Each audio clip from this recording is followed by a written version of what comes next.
El conflicto entre Corea del Norte y Corea del Sur no es nada nuevo. Se trata de uno de los pocos vestigios que aún quedan de la Guerra Fría. Mucho se ha hablado sobre esto, pero un tema al que casi no se le presta atención es sobre qué les dice el gobierno norcoreano a los habitantes de este lugar. Hoy lo descubrirás. Bienvenidos curiosos. Hoy conoceremos las 7 cosas que Kim Jong-un le dice a los norcoreanos sobre su vecino y enemigo Corea del Sur. Sin más nada que agregar, comencemos.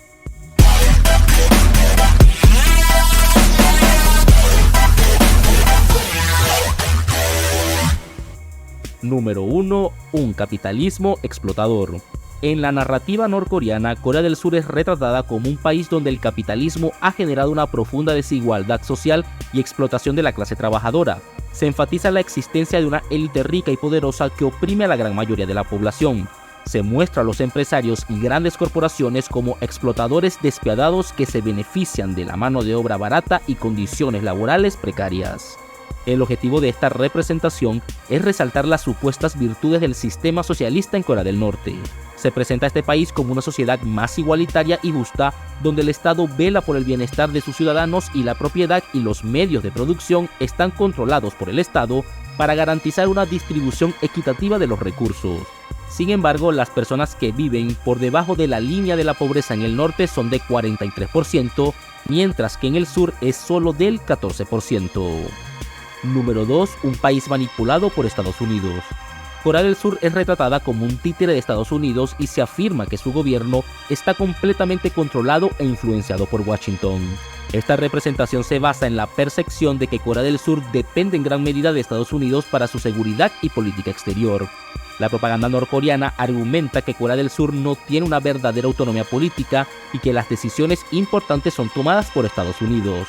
Se presenta a Corea del Sur como un país que sigue ciegamente las directrices estadounidenses y actúa en beneficio de los intereses de Washington en lugar de los suyos propios. Además, se resalta la presencia militar de Estados Unidos en Corea del Sur como evidencia de la supuesta dominación y control. Las bases militares estadounidenses en el país son retratadas como una amenaza a la soberanía y seguridad de Corea del Sur, y se argumenta que su presencia perpetúa la división de la península coreana y obstaculiza los esfuerzos de reunificación. Esta representación tiene como objetivo fomentar el sentimiento anti-estadounidense en Corea del Norte y presentar a Corea del Sur como un país sometido a la voluntad de los Estados Unidos. Al hacerlo, el gobierno norcoreano busca consolidar su propia legitimidad y mantener la lealtad de su población, retratando a Estados Unidos como el principal enemigo y a Corea del Norte como el defensor de la independencia y la soberanía coreana. Sin embargo, Corea del Norte destina una mayor cantidad de dinero para fines militares, un dinero que podría servir para mejorar la vida de los habitantes de este país. Número 3. Los gobernantes le lavan el cerebro a su pueblo.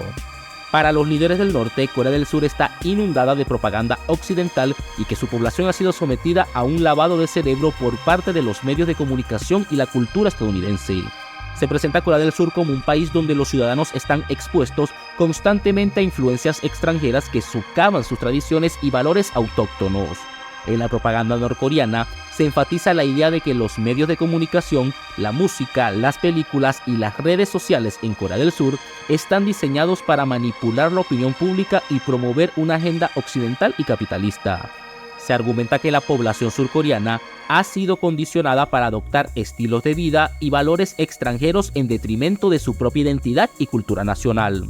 El gobierno norcoreano utiliza esta representación para destacar la supuesta superioridad de su propio sistema socialista y enfatizar la importancia de proteger y preservar la identidad coreana auténtica.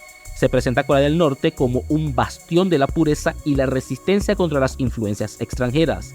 Pero la realidad del avance de cada país lo vemos, por ejemplo, en las carreteras.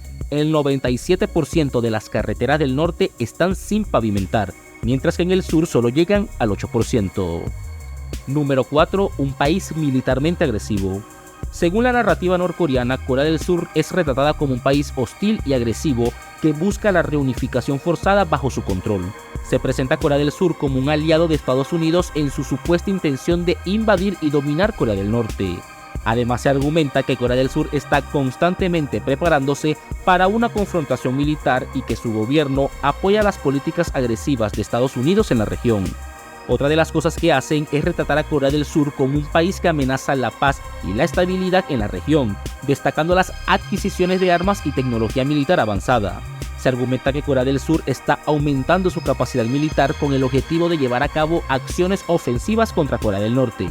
Esta representación tiene como objetivo fomentar un sentimiento de temor y urgencia en la población norcoreana y justificar así la necesidad de mantener un fuerte ejército y estar siempre preparado para la defensa. Al presentar a Corea del Sur como una amenaza constante, el gobierno norcoreano busca consolidar la unidad y la lealtad de su población bajo su liderazgo. Número 5. Un país sin libertades. En Corea del Norte se dice que Corea del Sur no ofrece verdaderas libertades y derechos a su población.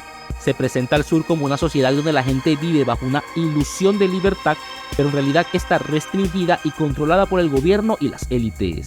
La propaganda norcoreana argumenta que en Corea del Sur existen limitaciones a la libertad de expresión, asociación y pensamiento. Se afirma que las voces disidentes son reprimidas y que aquellos que critican al gobierno o sus políticas son silenciados o enfrentan represalias. Además, se señala que el gobierno controla y manipula los medios de comunicación para difundir su agenda y suprimir información que no se alinea con sus intereses. Un dato que debemos saber es que en Corea del Norte solo 3.5 millones de personas cuentan con teléfono móvil, mientras que en Corea del Sur la cifra se dispara a casi 59 millones de móviles, más que la población actual. Número 6. Un país corrupto y sin moral. Según los medios oficiales, Corea del Sur es un país marcado por la corrupción y la decadencia moral. Se retrata a Corea del Sur como una sociedad donde la ética y los valores tradicionales han sido abandonados en favor de una mentalidad materialista y egoísta. En la propaganda norcoreana se enfatiza la existencia de corrupción en diferentes ámbitos de la sociedad surcoreana, incluyendo el gobierno, los negocios y el sistema judicial.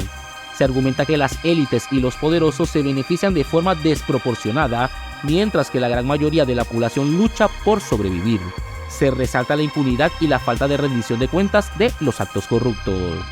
Además, retratan a Corea del Sur como una sociedad inmersa en la decadencia moral, con un aumento de la violencia, el crimen, la promiscuidad y el consumo excesivo de alcohol y drogas. Ellos también argumentan que la sociedad surcoreana ha perdido sus valores tradicionales y ha adoptado una cultura de indulgencia y gratificación instantánea. Eso sí, la esperanza de vida en Corea del Norte es de 75 años, mientras que en el sur es de 83 años. Número 7. Un país con una falsa democracia. En la narrativa norcoreana se sostiene que la democracia en Corea del Sur es falsa y manipulada.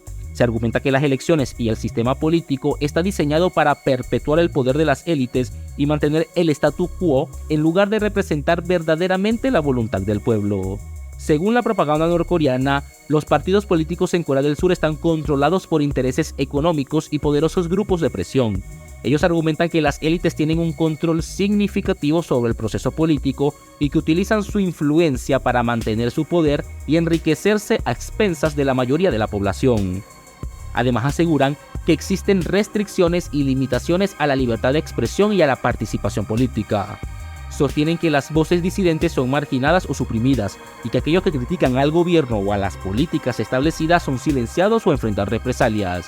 Sin embargo, el número de norcoreanos que intentan huir a Corea del Sur es superior a los del sur que intentan ir al norte. ¿Y tú qué opinas? Sin duda, el conflicto geopolítico de Corea del Norte y Corea del Sur pareciera no tener fin, y en el centro de todo están los habitantes de ambos lados de la frontera que viven sin saber qué les espera al final. Recuerda escribir tu opinión en los comentarios, siempre los leo. Bueno, curioso, esto es todo por ahora, nos vemos pronto.